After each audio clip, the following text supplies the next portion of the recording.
और देखिए, नितिन देसाई सुसाइड से जुड़ी जो बड़ी खबर आ रही है वो आपको बता देते हैं। नितिन देसाई ने 252 करोड़ रुपए का लोन लिया था। 216 और 218 में नितिन देसाई ने लोन लिया था।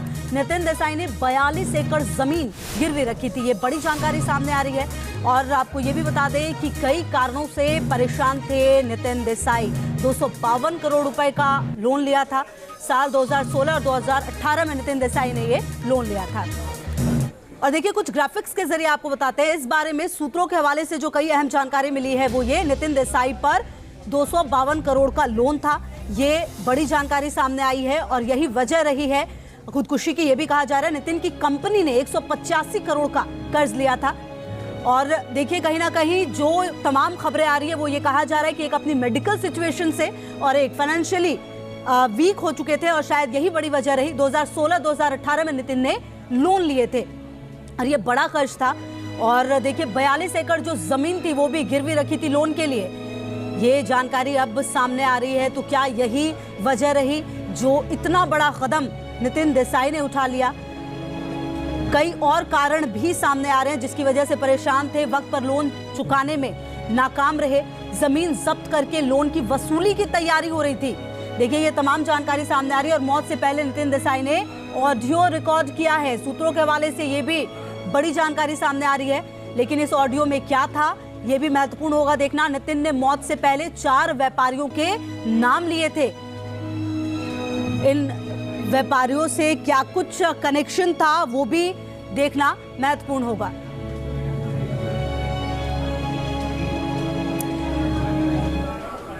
तो देखिए, इस पूरे मामले पर बातचीत करने के लिए हमारे साथ कुछ गेस्ट जुड़े हैं। ग्राउंड जीरो से हमारे रिपोर्टर जुड़े हुए हैं और साथ ही साथ मेरी वरिष्ठ सहयोगी पिनाज त्यागी भी जुड़ी हुए हैं। शहजाद खान भी मेरे साथ जुड़े हुए हैं और साथ ही पंकज ग्राउंड जीरो से जुड़े हुए हैं मेरे साथ।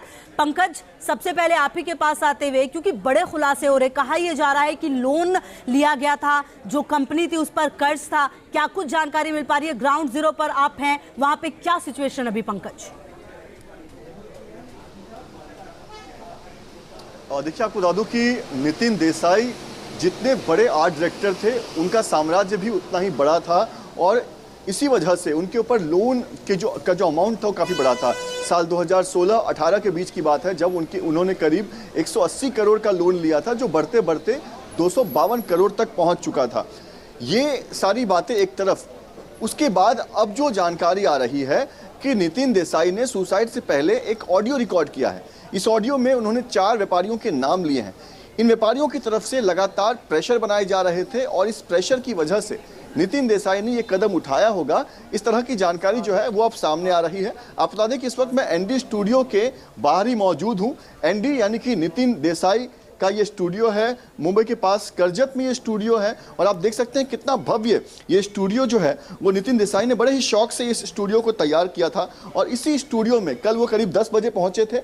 10 बजे वो अपने कमरे में जाते हैं और कमरे में जाने के बाद जब सवेरे उनके जो साथी, उनके लोग, उनके जो सहकर्मी हैं, जब उन्होंने दरवाज़ा खटखटाया तो दरवाज़ा अंदर से बंद था। और जब खिड़की से झांका गया तो पता चला कि नितिन देसाई जो है वो फंदे से लटके हुए हैं। जिसके बाद पुलिस को बुलाया गया और फिर इस बात का खुलासा हुआ कि नितिन देसाई ने अपने ही स्टूडियो में आत्महत्या कर लिया। अभी भी पुलिस के लोग यहाँ पर मौजूद हैं अंदर।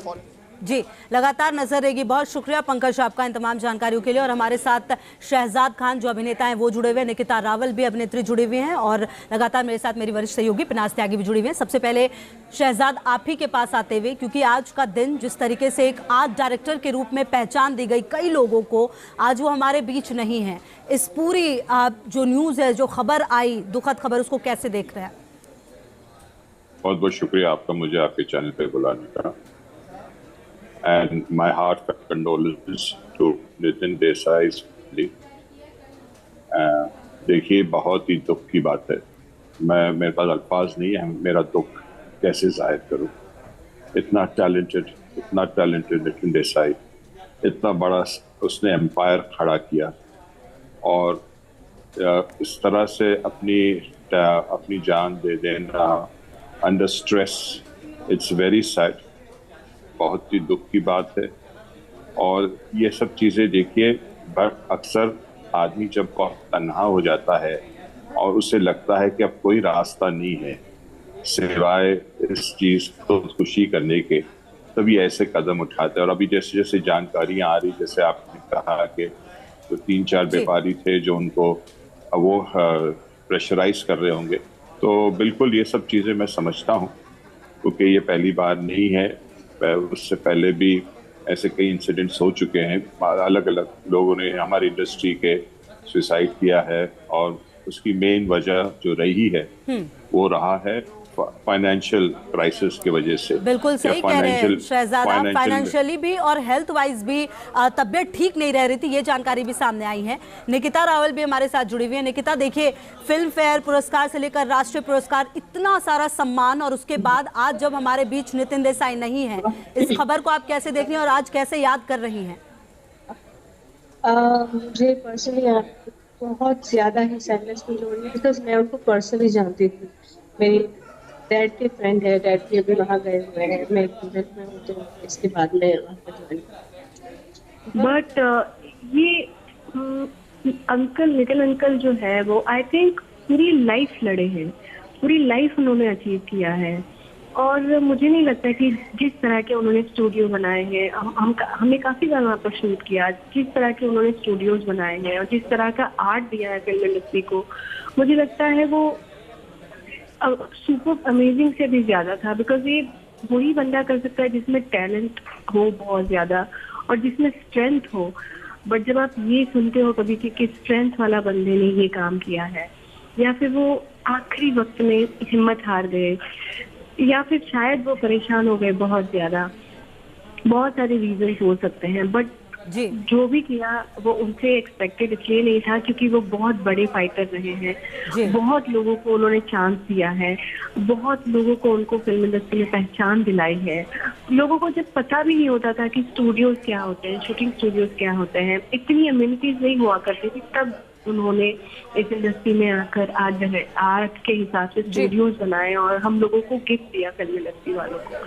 तो ये मोर देन शॉकिंग है, बहुत सैड न्यूज है, specially from Nitin uncle, because वो बड़े फाइटर थे, उन्होंने पूरी लाइफ अपने आप को साबित किया, इतने सारे अवार्ड जीते। बिल्कुल निकिता, अभी मैं हंसल मेहता जी का ट्वीट पढ़ रही थी और उन्होंने अपना गुर्बत का दौर जो है वो बयां किया। उन्होंने कहा किस तरह से उमात्रा और सिमरन फिल्म बनाने के बाद उनके ऊपर भी कर्ज का बोझ जो है वो बढ़ गया था, और किस तरह से भी वो एक डार्क टनल में चले गए थे, और किस तरह से जो बिचौलिए थे जिनके थ्रू कर्ज लिया था, वो बड़े रसूखदार लोग और ज़्यादा मैटर को ख़राब कर रहे थे, दबाव बना रहे थे। तो कई बार ऐसे ख्याल उनके मन में भी आए, और किस तरह से पूरी इंडस्ट्री जो है वो इस कर्ज के जाल में जो है वो पूरी तरह से फैली रहती है, जकड़ी